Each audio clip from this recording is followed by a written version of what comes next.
Hello, ladies and gentlemen. So this is out of Yahoo News. This is about security failures in the Parkland school shooting, including unlocked doors and no PA system. And I want to say, to add to this, Marjorie Stoneman Douglas High School is not the only high school that has had issues in terms of not having enough security and not having enough, um, let's say, watchful eyes on who is going and coming in schools. So I'm referring to the California area schools. There's been many California schools that have unlocked doors or a lot of areas that are easy access to the public. And so a lot of schools don't have really great security because they're not intending on people to come in with assault style rifles and shoot up a school and injure staff and children and students and whatnot. And so usually it's in the minds of people to believe that all schools, all churches, places that are soft target areas for terroristic acts are safe zones, and that these schools are not going to be hit, these churches are not going to be hit, but we see otherwise, unfortunately. And so these are the places that are the easy soft targets, unfortunately. And so there isn't enough security, there isn't enough watchful eye, because you're not expecting these type of incidents to occur. And so in an investigation report, the mass shooting in Parkland, Florida earlier this year, a state commission pointed to the several security failures at Marjorie Stoneman Douglas High School that left students and staff very vulnerable. So in the draft report, the Marjorie Stoneman Douglas Public Safety Commission highlighted failures such as routinely unlocked doors and gates, which allowed 19-year-old suspect Nicholas Cruz to access the school's campus, as well as a lack of the PA system working in the hallway and exterior areas, which could have been used to warn staff early on and students. So the draft report, which initially released in November, also includes chilling images of Cruz just before and after he allegedly opened fire on the students and the staff in the school, killing 17 students. And I believe a staff member was murdered as well. So he got into the 1200 building because that door was unlocked and the unstaffed area, and that we say that is a security failure. Okay, so said Pinellas County Sheriff Bob Galtieri. So, excuse me if I did not say the name correctly, but during the commission panel's discussion on December 12th, this is what they came up with. So, the video in the South Florida Sun Sentinel shows Cruz entering the east stairwell of the school's building 12, which is the 1200 building, and pulling out an assault-style rifle as the student walks past, which is very eerie, you guys, because there's an actual student that walks past Nicholas Cruz before he begins to unload. So after another image shows Cruz armed with a rifle stalking the building's hallways. And so this is the outside of the school. Okay, so it's a message about grief counseling that appears on an electronic signboard at Marjorie Stoneman Douglas High one day after the shooting had occurred at the school, left 17 dead in the Parkland, Florida shooting, February 15, 2018. And so after the shooting, Cruz was able to slip away from the campus by blending in with other students who were trying to escape, police said. He was later apprehended. So on the day of the deadly shooting, the camera captured the school's resource officer taking cover instead of confronting the suspect, the report said. So there was also an inadequate number of outdoors cameras. There were no cameras that could show who was whom, according to the report. So you can't see whether somebody's coming in with a gun or a weapon or whatnot.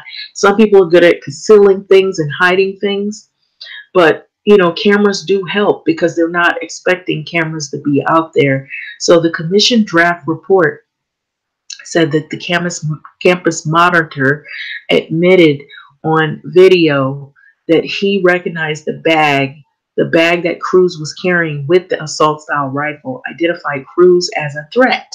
So that same campus monitor also said that he had heard rumors of Cruz hurting animals, according to the report as well. So the previous year, the campus monitors had a discussion that in anyone who would shoot up the school, it would be Cruz, the report had stated.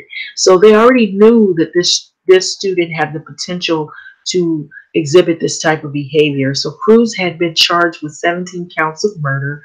Authorities have yet to release details on why the former Marjorie Stoneman student allegedly stormed into the school that day with an AR-15 and opened fire.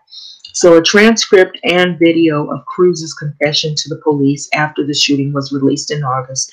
"I want to die," he says, "and at the end, you are nothing but worthless dude," he mumbled to himself. "You deserve to die." The commission plans to release its recommendations to Florida governor next week. A judge entered a not guilty plea on Cruz's behalf in March. ABC News, Felicia Birica, Kenneth Moulton, Rachel Katz, and Lenny Boren contributed to this reporting of the story. Okay, so I'm going to pan back up. You can see the parking lot. You can see what looked like there might be someone helping people to get out of the horrific event. And you can see the front of the school. This was the day after the shooting took place. They were offering grief counseling to students and family. And then this is a video that is accompanied with it. So excuse me for the interruptions, and if I misspelled someone's name, sorry about that.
When you donate a coat at Burlington, it's just like giving someone a coat. Just a nice one. They gave me a new coat. Donate a coat at Burlington, and you'll make a difference. I really appreciate this. I love this coat. You do this, someone gets this. Thank you. You get 10% off your entire purchase, and someone gets a coat. Join Burlington's commitment to giving back. You'll feel warm inside. Thank you very much. And so will they. From the bottom of my heart. She was beautiful. New report highlighting security failures in the Parkland school massacre. Now, this as chilling images emerge of the accused shooter inside Marjorie Stoneman Douglas High School during the attack. ABC's Ariel Reshef is here with the details on that. Ariel, good morning. Good morning to you guys. Those images from inside the high school showing the moments leading up to that deadly rampage and a series of apparent security failures by police and school officials. A warning: if there are children in the room, the content here may be disturbing. Possible shots fired at Stoneman Douglas High School. This morning, chilling images and 911 calls from the Parkland massacre, painting a timeline of terror. 19-year-old Nicholas Cruz seen here loading an AR-15 in the hallway of Stoneman Douglas High School as a frightened freshman walks past. The Sun Sentinel reporting that according to that freshman, Cruz telling him, "You'd better get out of here. Things are going to start getting messy." Moments later, Cruz killing 17 students and staff. Oh my God! Oh my God!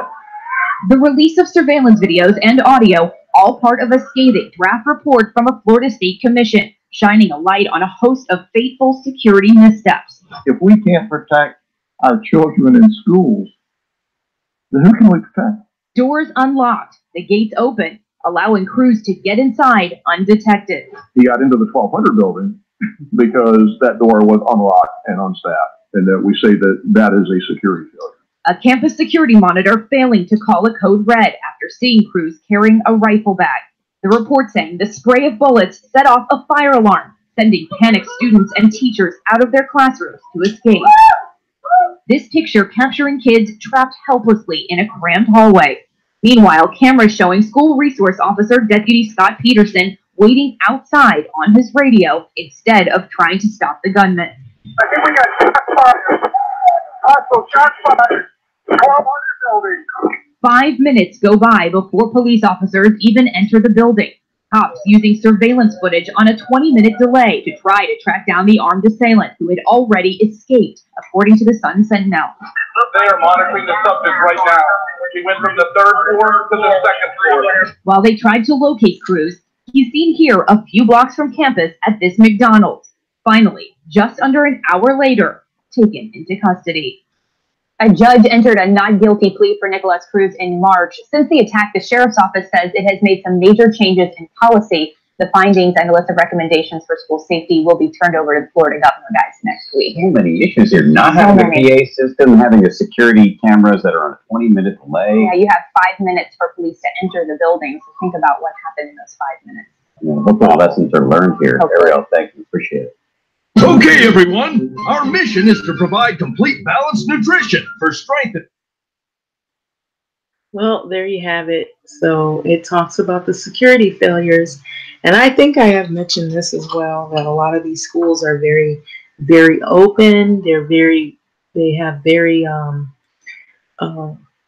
lot of avenue and for something like this to happen and occur over and over again.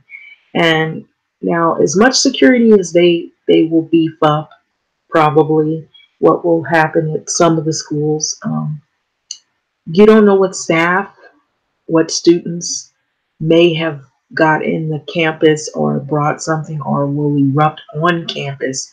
You can't stop those incidences from happening, but people will come in and out of the schools no matter what. And, at the end of the school day, they unlock everything and people have to come pick up their children. So it makes it a difficult situation because children are vulnerable. Staff that is working in the office is wide open to these types of threats. So with that being said, what do you think? Do you think it's more, they should focus on the security of the situations? These situations don't happen that often, but since they've talked a lot about trying to deter or curb the gun violence, trying to be harder or stricter on guns being sold, which they already have a lot of strict laws still. It doesn't really, effectively work for people who are in the criminal underworld who are selling guns or trading guns. It may not work well for people who are mentally unstable, who they may, even if they don't have a gun, they could have a knife, they could have other objects. It could be a simple thing as like a pencil. So there's a lot of different things to consider here. But with this particular incident right here, you see that people were frightened. And, people are going to do what they do when they're scared running for their life.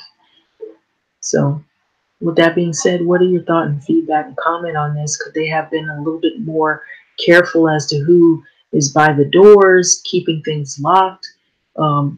Maybe installing more cameras so they can see who's coming and going, so they could see all the strange bags. Maybe have somebody at the front checking bags as people enter. What do you think? Thanks for listening.